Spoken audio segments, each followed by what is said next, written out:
Hey guys, how's it going? Welcome back to Bad Days. It's the show where your bad days are your best stories. My name's Hassan, and today we're going to talk about The Sound of Freedom.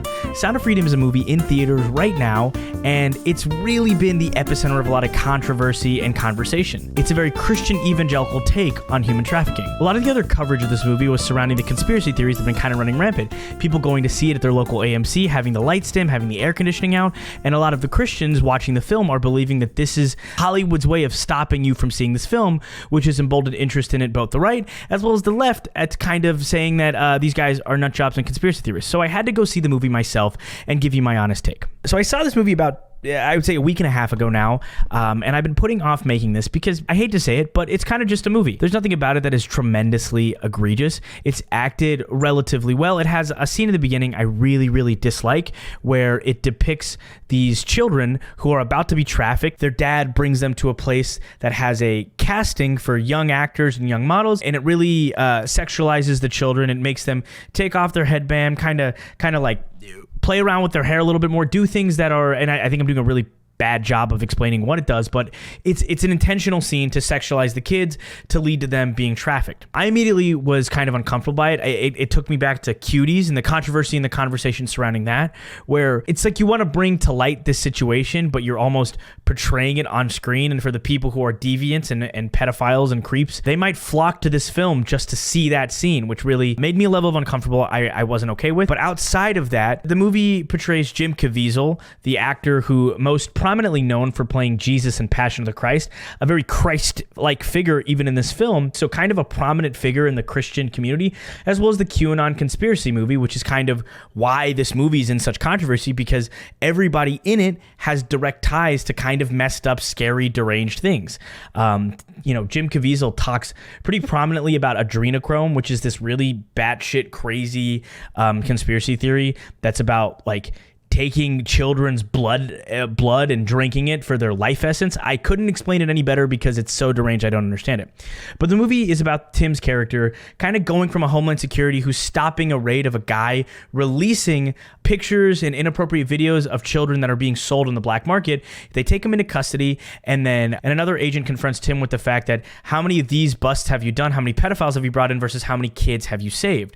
And it really resonates with Tim, so it leads him to kind of doing this almost undercover op of him coaxing this creep piece of crap guy to help him find the kids actually being trafficked, rather than just taking down the guy who's essentially like, I don't know if there's a better word for it, the kids dealer, he's dealing children. So after the conversation, Tim Ballard decides that he's going to try and use the child dealer to get an actual lead on saving an actual kid. Well, in turn, he actually gets to save a kid we saw at the beginning of the movie. At the beginning of the film, we saw a little boy and a little girl, brother and sister, who were taken into trafficking. He saves the little boy, and it's this really incredibly well acted, from the children's perspective, upsetting scene, but he ends up saving it and getting his back to his father, but the father's still heartbroken because, hey, he still has an empty bed. Tim Ballard, in real life, because it's actually based off of a real guy, he's a Mormon, so he's got like a metric fuck ton of kids. I will show you guys a picture here.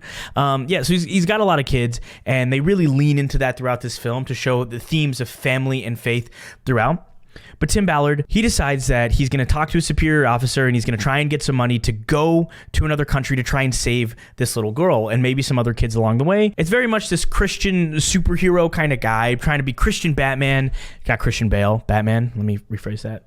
So the rest of the movie takes place there, where they're just trying to find the one little girl. They stage a trafficking operation, which ends up saving 54 kids and not the little girl. And eventually he goes in the woods and he does save the little girl. Now, the movie is based on true events, but the producers will openly say it is very exaggerated.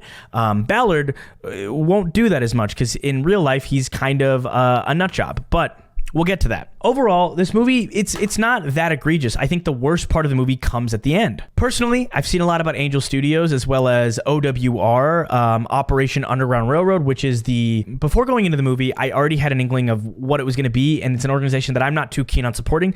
So I bought a ticket to Mission Impossible.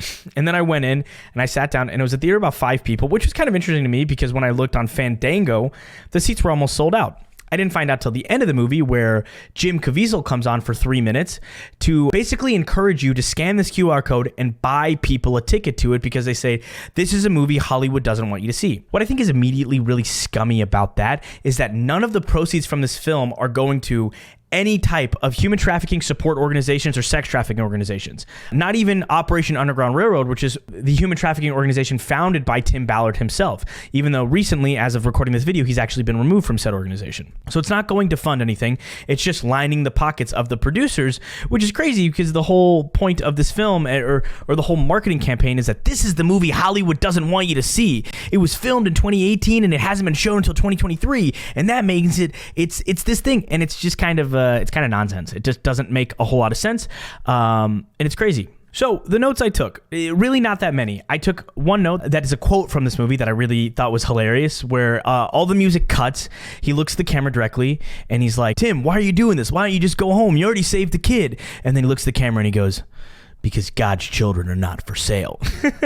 Which, is an important message that no children are for sale. People shouldn't be for sale. But this movie has become so prominent and popular amongst Christians, it's kind of infuriating that now human trafficking suddenly just popped up on their radar for the very first time, even though it's been a consistently horrific issue. There are more people enslaved right now than any other time in human recorded history.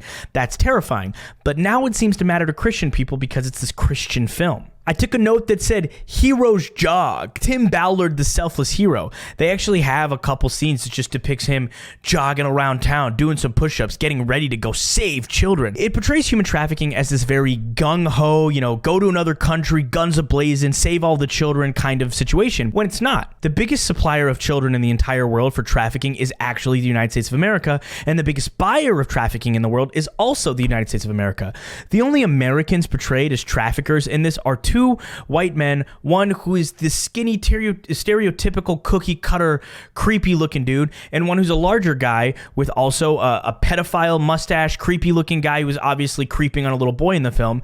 And then all the other villains are people of color, and they really lean into this like evil Guatemalan guys who don't care about children kind of storyline, which from the research that I've done since really doesn't portray human trafficking in an accurate light. Films like Taken have actually also been criticized for the exact same thing. I don't think I'm the best person for the job when it comes to actually explaining the issues with the portrayal of it, because I'm not an expert in human trafficking. I'm not an expert in sex trafficking. But I managed to get in touch with one on TikTok doing fantastic work, and at the end of the video, you'll see a little bit of an interview with me and her, really getting into the nitty-gritty of this. So this is Tim Ballard. As you can see, he's got merch. God's children are not for sale. This is Tim's family. Kind of a blurry picture, but you get the feeling it's a lot of kids, because they're in fact a Mormon. This is Tim's wife, who's actually a big part of the film as well, as his motivation, as his heart. This article right here says BYU grad, BYU famously being known as the Mormon college in America, who, if you ever scrolled on TikTok and caught the guys who walked around BYU interviewing people, they're kind of stuck in the Stone Ages. I remember seeing an interview where it was like, "Do you think black people should have rights? Yes or no?" And then the person was like, "I don't know, whatever the Church of the Latter-day Saints says about black people." It's a super weird school, very cult-like behavior. Mormons are known as probably one of the most popular cults in America, if not the world. So fitting that Tim Ballard's a part of that. The film stars Jim Caviezel, who, again, famously, Jim is Jesus. Look at him. He's great. He's a big Trump supporter, big QAnon guy. This is him in the film, actually. While Jim Caviezel has never outright said, "Hey, I'm a part of QAnon," because QAnon is built around the principle of like never directly addressing it, he does go to conventions which have heavy ties to QAnon, and he speaks pretty openly that he believes in all of the ludicrous conspiracy theories that surround drinking children's blood to maintain your youth. Ooh, you want to get a little blood boy? Like, what the fuck even is that? Again, this movie was distributed by Angel Studios. They have quite a bit of advertising money for it, even though they really like to say throughout the marketing of this film, the film itself, and then people addressing it that this is the movie Hollywood doesn't want you to see. But I've seen about 1,000 ads for this in my Twitter feed. Sorry, my X feed. Yeah, that happened today. Twitter is now called X. Just gonna ignore it.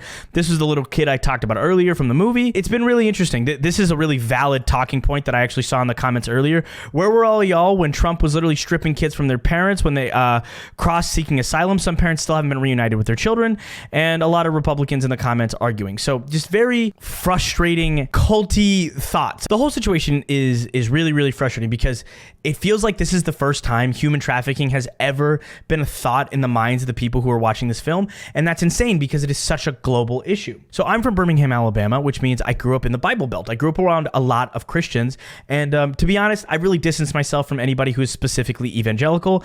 I don't jive with it. I don't really like the idea of your beliefs infringing upon the rights of others, right? That's where I draw the line. Believe in whatever God you want to believe in whatever thing makes you happy and feel whole. But the moment you're diminishing the value of others, that's where I cannot stand the conversation anymore. So I don't really associate people like that. Still, even though I don't associate with anybody who's like that, I still had friends who are Christians posting about this film. I had one in particular. I sent her a video by BloodBathAndBeyond, who's the girl we'll be interviewing later today, who's actually a sex trafficking activist, and it's her kind of doing a little TLDR about the film. I sent them a video by a creator known as BloodBath&Beyond. They'll actually be in this video later. The video just highlights better organizations to donate money to, as well as poking holes in Operation Underground Railroad, as well as Tim Ballard as a person, just to say that like these people aren't infallible, wonderful, holier than thou people. They're doing kind of messed up stuff, underhanded tactics, potentially stealing money from sex trafficking victims. It's a lot of tumultuous stuff, right? To which she responds, and I've never known her to be culty, by saying, what exactly is this trying to say? That it's a sham? I don't believe that. Which is just like a terrifying text that feels like so immersed in this cultish experience of this film and the discussion surrounding it that it lacks any amount of real tact and genuine thought. Because what is it saying? Which the video I said, all it does is really clearly lay out both what was wrong with the film and other organizations to better support instead of Operation Underground Railroad, going to see the movie more times, which is still crazy, and anything Tim Ballard works on. This Gentile-looking Aryan couple actually kicked off a slew of conspiracy videos about the movie. So my fiance and I just watched the movie Sound of Freedom that exposes sex traffickers, and do you want to tell them what happened in the movie theater? All right, AMC, I don't know what's going on here, but first off, the AC was out like when we went to watch the movie, and I'd seen someone else post something too that also saw it at an AMC, and their AC was out, and like as soon as we walked into the theater, it was hot as heck. I literally brought a sweatshirt and I was like sweating. And then we realized, like, it took us a while to actually realize it, but they didn't turn the lights off. They literally had the lights on. They kept the lights on the entire movie. Who does that? Like, they don't want you to see this movie. They were trying to make it like not enjoyable. No. Like they were trying to make it unenjoyable. What do they think? We're just going to be like, oh, the lights are on, we're going to leave. Like, no. Go watch Sound of Freedom in theaters now. Immediately, if you've gone to the movies at all, that's just what AMCs are. Movie theaters in America are underfunded, underutilized, and just kind of trash in general. Like, I went and watched Spider-Verse, and the first 30 minutes, there was nothing on the screen. Half the theater went out to go talk to the AMC, being like, hey, guys, maybe put it back on. And they took forever. They ended up doing it, but it was crazy. That's not abnormal for movie theaters, but I guess these Republican people don't tend, or these evangelical Christian people don't tend to go to movie theaters. Crazy that they thought that. Maybe I was wrong. Maybe the big government was trying to stop me from seeing the truth about Spider-Man and the multiverse. I don't fucking know. And again, another conspiracy video. Same thing. It's actually happening. Lights on. They're kicking everybody out of the theater. Oh, the light dimmer was broken. This has never happened. It's just a coincidence. And it's just like, bro, movie theaters are in disrepair. That is how it is. So obviously these claims are getting viral. AMC responds, and Angel Studios says claims of intentional Sound of Freedom AC issues are false. Angel Studios said that. They're the people that make this movie. Literally is an entirely false statement fabricated by just this aggressive need to be a conspiracy theorist. This TikToker right here, Nicholas Jazin, actually says it better than I think I have. Go watch Sounds of Freedom in theaters now. The only thing Why the that fuck did it sound like Harley Quinn is currently exposing is the lack of maintenance in a majority of chain theaters in North America. This has become the movie of the year for people that never go see a movie, as if broken AC or projector issues are some kind of novel or unique occurrence. I agree with the prices we're expected to pay for a movie ticket. I too would hope they remember to turn the lights off before the movie begins. I've heard a lot of chatter about this being the movie that Hollywood doesn't want you to see. It exposes their secret ways. Yeah, nothing says they don't want you to see this like putting it in almost 3,000 theaters. So I really don't understand what the conspiracy theories are on about. And again, it's a movie for profit. It's in AMC theaters. If it was the movie Hollywood didn't want you to see, Hollywood wouldn't put it in 3,000 theaters. That just doesn't make any sense. Doubling back to Tim Ballard, I think this is the funniest picture I've ever seen. He owns a human rights activist group, charity, foundation, whatever you call it, called Operation Underground Railroad. And this used to sit up on his office. That's him portraying himself painted. And you know who that is right there? Let me enhance. Let me enhance this image for you guys. Enhancing. Let's do a little zoom down. That's Harriet motherfucking Tubman. Look at these three white people. That's supposed to be his wife back there. That's Tim Ballard, and that's the everyman. And that's fucking Harriet Tubman like, oh, magical white man. Oh my God, thank you for protecting children. I'm Harriet fucking Tubman. I'm Harriet fucking Tubman, dude. What? So yeah, he later, when criticized about that image, said that it was a gift, right? But apparently he had seen it several times before his finished painting and had no issue with Harriet Tubman being portrayed as somebody lowly bending down to him like, oh my God, white saviors, thank you. This film's taglines, God's children are not for sale. It looks pretty fucking good on a shirt for $24.99. You can get yourself a God's children are not for sale t-shirt and really support Angel Studios. Again, this narrative that like, this is the movie Hollywood elites don't want you to see, but we have fucking merch and none of this money is going towards human trafficking victims. It's in fact all for Angel Studios to produce more Christian movies for everybody. Oh my God, it's gonna be great. Everybody's gonna watch a Christian movie this year. Oh my God, yeah! This is just insane. So now we're gonna jump into the segment where I was lucky enough to interview Bloodbath and Beyond and really get their insight on human trafficking. So I've given a lot of my thoughts on the movie, but I didn't think I was qualified enough to speak on human trafficking as a whole and a lot of in-depth analysis of the situation surrounding the film. So I brought somebody who's definitely a lot more articulate on it. Jess, please share with me, what do you do on your corner of the internet? So my corner of the internet is mostly TikTok right now. I go by Bloodbath and Beyond. And I have built quite the account for myself talking specifically about misinformation regarding sex trafficking.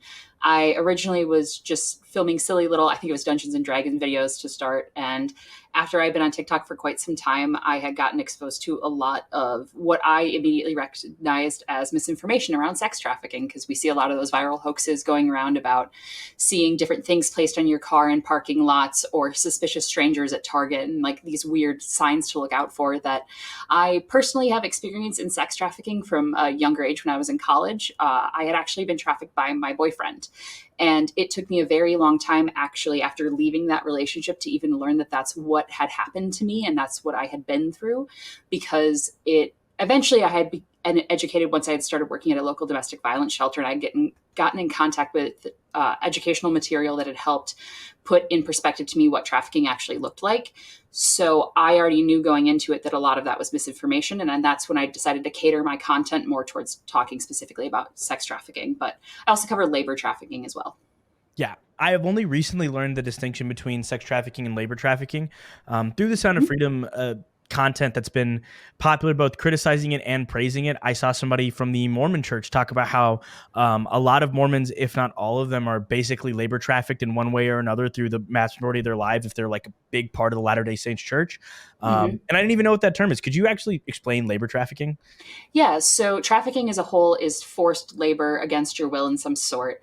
And so that's more the general umbrella of human trafficking. Sex trafficking specifically, when the labor that is being extracted from somebody against their will is sex-based work, whether that be doing cam work or full-on prostitution services, anything kind of in that regard, whereas labor trafficking could be anything from somebody who is being underpaid by their employer and is through unfair work circumstances, or somebody who has an undocumented status here in the United States that may be experiencing some sort of abuse or mistreatment from their employer, and they don't have resources or anybody to advocate for them without risk of being deported.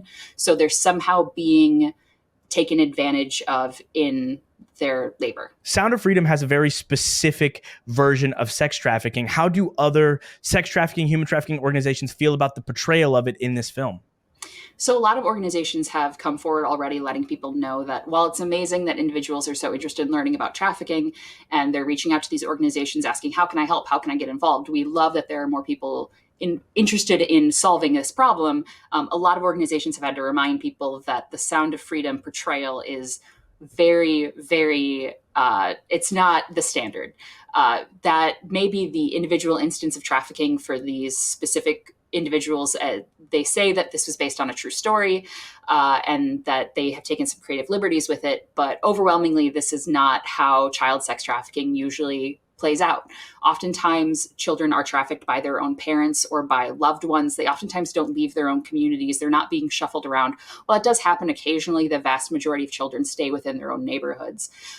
Even the Polaris Project, the largest or one of the largest anti-trafficking organizations in the United States that actually runs the National Human Trafficking Hotline, they even said that the film Sound of Freedom is a Hollywood depiction based on one person's stories. It should be seen as exactly that, not a comprehensive view of human trafficking, nor a model of how to best end human trafficking. So we got to keep in mind that not only is this not the most accurate portrayal, it's also overwhelmingly not how most human trafficking experts believe that this problem should be tackled and how it has not been tackled historically. Okay, that's so interesting to me because I think watching the film, I was immediately put off because, you know, when you see based on a true story, that's not, this is the gospel holiest truth. Like, this is every word is correct. It's a Hollywood interpretation of a story that happened in the real world. We got that with the Tom Hanks movie about landing a plane in the harbor. You get that with every other Insidious, Texas Chainsaw Massacre. Yeah. Yeah, you get that with so much stuff. Immediately, it was interesting to me that they chose to depict a white savior being a guy who once played Jesus Christ. In fact, going after these people of color from another foreign land kind of trafficking, which I recognize that is real, especially like the pictures they showed at the end. They actually casted pretty well, at least the people that they thought were on the island based on that picture. Again, not a ton of like historical background for us to like turn to look at all the information and the nitty gritty with that. Exactly. But yeah, I think it would really speak to that audience. I think it's very interesting as well, now that you bring it up, that they chose the setting of Central and South America when in a lot of the press that they've done up for this movie, like up to this point, they keep reminding people that the United States is one of the largest purchasers of sex and that our country is the primary, like we are at fault for this and we are such a large purveyor of this industry, yet they chose to portray the evildoers in this movie as immigrants from, or not immigrants, but individuals from a different country. And on that topic, even Tim Ballard has been very outspoken about how much he does, how badly we need a border wall to prevent this problem from bleeding into our country. Yet he'll remind people that we are the number one purveyors of it at the same time. We love that. That doesn't make any sense. Also, the pedophiles that were from the U.S. that were written into the story were very much the archetypal, stereotypical mustache, skinny, weird, kind of a bigger, creepier dude. Like all of these things, like every checkbox that you could check to be like, this is a stereotypical creepy guy. When your local pedophiles are more often than not that. I don't know how much experience the audience has with that. I can't speak to individuals, but I know I've met people in my hometown, teachers, individuals. There's a teacher from the high school I went to, Hoover High School, that in so many ways is an abuser, and their victims have come and spoken out, yet they're still teaching at Homewood High School now. And it's been a very public story. And he's not a guy who I would say is a skinny, creepy guy with a mustache. He's a dude who is charismatic, ran an organization, had a bunch of people around him. So more often than not, that guy is by definition a pedophile. And there are other definitions of pedophile. But in this film, we focused on people of color being creepy. And then we focused on very, very stereotypical Hollywood style creepers being the creep. And I think that was very interesting. We talked about Tim Ballard a little bit. I'm curious to know, is Tim Ballard still involved with OUR? OUR being Operation Underground Railroad, the primary organization that Tim has kind of been pushing throughout the press of this film as like the kind of state-of-the-art human trafficking preventative measure for the world. Yeah, so OUR has definitely been very closely connected with a lot of the marketing for this movie, while Operation Underground Railroad has since cut their ties with Tim Ballard. It's not exactly clear when the timeline of that was. They have released statements letting everybody know that they are no longer working with Tim Ballard. And as of just a few hours before we recorded this, the Nazarene Fund, another organization that Tim Ballard founded, has also announced that they have cut ties with him as well. So it seems like a lot of the organizations that he built up while doing this work in the movie are cutting ties with him, strangely enough. Yeah, that's kind of terrifying in so many different ways. When it comes back to OUR and what specifically they're funding, I know there was this whole article that was dropped, and I think you probably have more background on it than I do, of like what the funds were actually being used for at OUR, because they received, I think, $47 million in donations just last year, I think, in the year 2022, and they spent about, I don't remember what the numbers were specifically, but what I remember was less than $10 million on actually helping trafficked victims, and the other 30 was on company expenses for a nonprofit. Yeah, so I don't have the exact numbers in front of me right now, but all of their tax filings are available to the public. Their 990s are on their own website. I highly recommend anybody look at this information for themselves. But I believe the year you're thinking about is the 2020 year. It was, I believe, like $47 million in donations, and 13 million of it actually left the company that year. And then another thing that's been raising eyebrows as of recently is that in the year 2021 to 2022, they doubled the amount of money they spent on their salaries, yet they actually lost 3 employees per what they reported for their tax filings. So they've been giving themselves some pretty generous bonuses with some of the money that seems to have not left the company as of recently. So their tax filings are definitely something interesting to be taking a look at, for sure. Yeah, for sure. It's so jarring because the narrative around this movie is that this is the movie Hollywood doesn't want you to see, which doesn't make any sense because it's in theaters. That's the definition of a movie Hollywood wants you to see, I guess. It's not easy to get your movie into. Like the theaters have to agree to show it. They Literally, wouldn't. they have to. It's all for profit. It's not like that's something that I hit on in the earlier portion of this video before we had you on. But I think it's so insane that instead of the QR code at the end of the movie linking to even Operation Underground Railroad or something like that directly to donate funds, it was donating to buy more tickets for the movie. When all that does is line the pockets of both the actors, producers, and Tim Ballard himself. Yep. And then that was like a question I had. Do you know, are there any ticket sales going back to OUR, another sex trafficking organization? So OUR has publicly come out and said, no, we are not receiving any of the proceeds from this movie. So actually buying a ticket or donating money so other people can see this movie, none of that's going back to sex trafficking organizations specifically. You could make the argument that it's helping spread awareness, but you're also helping people view a movie that's not terribly realistic to what trafficking actually is. So whether or not that's accurate awareness is definitely up for debate. But yes, your money is not going back to Operation Underground Railroad or any other anti-trafficking organization, unless they're somehow, they're maybe Tim Ballard is getting ready to start another organization, but seeing as how they're dropping them left and right, I don't know if that's the best place to put your money. Yeah, sounds about right. That's definitely, it's so jarring. When I went and saw this film, I think I saw it in a theater of maybe like 7 or 8 people. Wasn't that many in the theater. I'll go ahead and say it here, and if you guys want to sue me for it, I bought a ticket to Mission Impossible and I snuck into that theater, which not trying to line the pockets of a Scientologist being Tom Cruise. I was just kind of knee jerk what movie was showing at the time.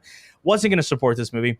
I went into the theater, and yeah, definitely the demographics are very clear as to who's going to see this film. And at the end of the film, every single one of them pulled out their iPhones and they were ready to scan the QR code. It was very much people that cheered during the scene of what is it? He has this crazy line in it where it's like, God's children aren't for sale. Mm-hmm. And they like zoom in on his face and it's real cinematic for no reason. And people are like cheering because now that it's God's children, we should protect them. Because when it's just the children of the world, but if they're Jesus's kids, we should worry about that. Another question I had, it's we're talking about bringing awareness to sex trafficking. And I would pitch that Taken maybe did it better as far as awareness is concerned, being probably one of the biggest global box offices, but maybe not the best portrayal of sex trafficking, but still a thriller that I think people are they're pretending like this film is the first of its kind to ever address sex trafficking or human trafficking, when if Taken's done it, lots of people had to do it for Taken to want to like one up that. So any insight you have there? Exactly. Taken's definitely feels like they were doing it first. But even then, Taken, one of the big differences is that they weren't advertising themselves as the movie that the traffickers don't want you to see and is exposing the dark realities of trafficking. So the marketing around it was vastly different. It was just supposed to be a fun Liam Neeson thriller, but that doesn't mean it didn't have ripple effects. Anybody who's worked in human trafficking can let you know that Taken did such a disservice to trafficking education, unfortunately. And so many individuals I've had to start with, no, trafficking is nothing like the movie Taken. You're overwhelmingly, it happens in your own communities. It's children who aren't leaving their own homes. Like, it's not being kidnapped. Less than 3% of trafficked individuals were kidnapped. Like, these are very rare instances. So there has been a definitely uphill battle of anti-trafficking organizations trying to push back against that narrative. And that was from a movie that wasn't even trying to advertise itself as such. So the damage that Sound of Freedom is doing and will have to fight for a long time, I am not excited to see how bad it's going to be. Yeah. And could you give some background on Tim Ballard himself as an individual? I know you're like I've seen stuff. I've seen a lot of him speaking at QAnon rallies and things of that nature. But I'd love it if you could give like a little bit of a summary based on the research you've done on Tim Ballard. Yeah, so Tim Ballard, I believe it was that he worked for the Department of Homeland Security. I could be wrong on that, though. But he eventually left that, and he has a bit of a kind of going rogue attitude as far as human trafficking goes. It's very much so these high stakes, very high performance raids or drops, as they call them, I believe, or jumps. And they go in, they set up these sting operations, and then they get the kids, they arrest the guys on the spot. But unfortunately, what a lot of trafficking organizations have been trying to point out is that methods like these can actually be very counterproductive in one way, that it puts the children in unnecessary risk and harm. If you have to use children as bait, that's not a good situation. As well, it creates a demand. There are very large concerns that Operation Underground Railroad has been unintentionally creating a demand for child sex trafficking victims when they go into clubs asking for young girls.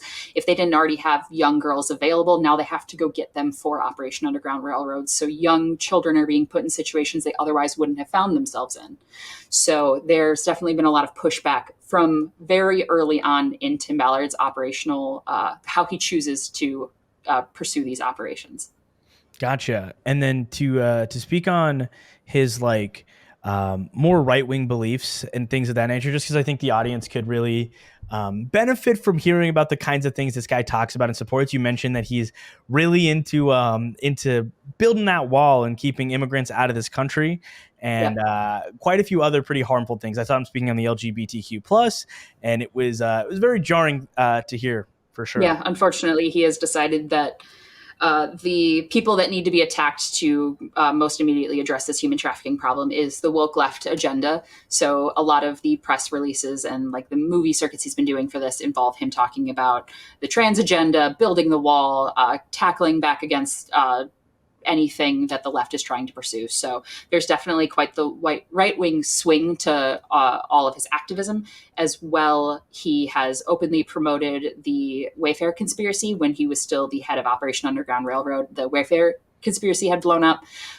They have been getting a lot of questions about that, people asking for clarification. And as an organization that people were looking to for accurate information, he refused to deny it and said, with or without Wayfair, like the government's going to sort that one out. Don't worry about it. But this happens. It's very real. Children are sold like this all the time. So leaning into that with the culpability of benefit of the doubt. And it's very frustrating to see an individual who holds such a high position in an organization that people look to for secure information about human trafficking would be so willing to fall for conspiracies like that other trafficking organizations had absolutely no issue condemning. Yeah, it's very jarring. And then the lead of this film, who you helped me pronounce his name when we first talked, but I totally forgot how to do it. It's like Caviezel, right? I think it's Jim Caviezel. Jim Caviezel sounds like a weasel. That's how we're saying it. Yeah. Jim Caviezel sounds like a weasel. He promoted quite a bit of QAnon conspiracies going into this film. Yes. Love it if you touch on that, if you've seen a lot of that on your corner of the internet. Unfortunately, I have. So part of helping debunk sex trafficking misinformation on TikTok involved becoming very intimately familiar with the QAnon conspiracy theory, and Jim Caviezel checks all of those boxes. He has very openly stated, like, the storm is coming, the adrenochroming is real, that they are doing this to children. He very Can you explain specifically adrenochrome? talks Because I don't think the general audience would even know what that word means. Totally, yeah. So adrenochrome is the life essence they believe that they are sucking from children when they traffic them to then harvest their blood and organs. So it's part of the larger QAnon conspiracy theory that the elite are trafficking children in mass to harvest adrenochrome that they would then use to live forever. It was also part of the... what movie was it? Morpheus. Sorry. Oh, no, it was the... Something in Las Vegas. Something in Las Vegas. I need to look it up. I'm going to Google it because I kind of want to know for this video. Okay, let's see. Fear and Loathing in Las Vegas? Fear and Loathing in Las Vegas. Too much adrenochrome. That's what it was. Yeah.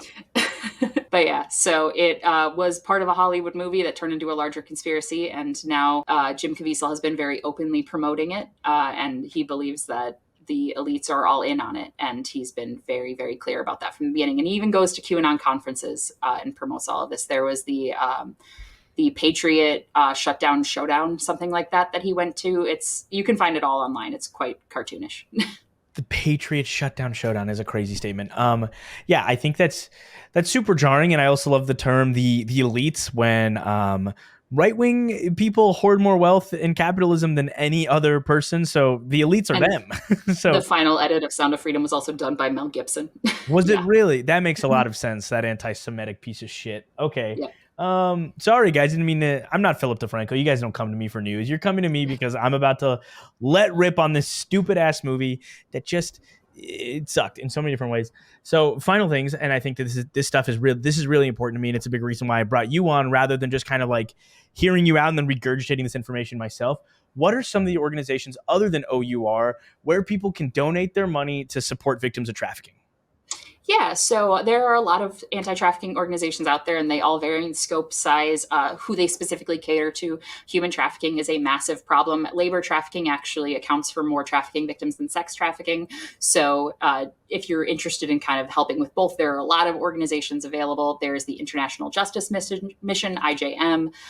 There's A21. There is Love 146. They all kind of work for different things. I'm a big fan of Truckers Against Trafficking, which is an organization I learned about not too recently that helps train truckers on the signs for human trafficking so they can help out. There is the Sex Workers Project if you're interested in assisting an organization that's run specifically by sex workers. There are a lot of different organizations you can work with other than Operation Underground Railroad. Yeah. And then what are some other ways that people can support victims?